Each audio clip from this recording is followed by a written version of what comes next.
Senate Republicans have been pushing for immigration policy changes to be included in a supplemental in order to get that funding across. You heard this over and over in the hearing today with Alejandro Mayorkas. And there were some Democrats on that committee, like Chris Murphy and Schatz, who seemed open to discussing some policy changes to deal with this in a piecemeal approach. Is the White House willing to budge on this in order to get this money through?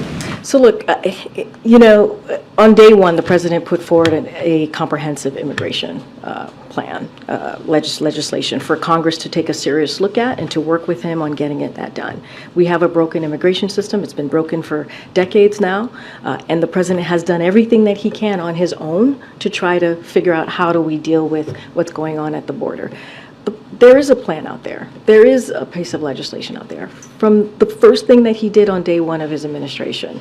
And we put together, or we included the border security funding in the supplemental because we believe it is important to continue the funding that is needed to deal with this issue. And so if Republicans in Congress were serious and are truly, truly serious, they would look at what we presented. I'm not going to negotiate from here on what we would discuss or move forward with, but we've been doing this from day one. From day one, the multiple times that I have talked about border security and asking for Republicans to act, asking for Republicans to meet us in a way to have a real serious conversation on how to deal with the border, we don't see that. We just don't see that.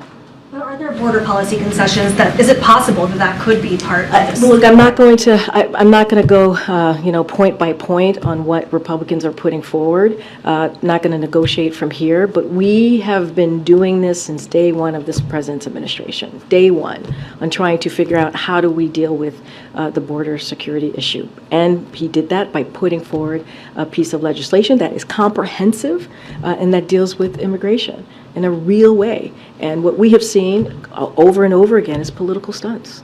And the president's heading to APAC next week, but then right around the corner is that government funding deadline.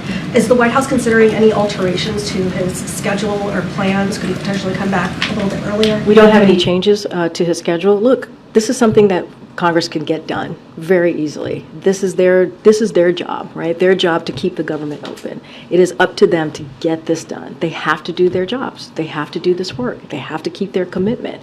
There should not be a government shutdown. The president's going to continue to do the work for the American people, obviously focusing on foreign policy, focusing on national security next week, and that's what we're going to see in APEC. And really important to have those diplomatic conversations, and that's what you're going to see the president do. Go ahead, Jojo.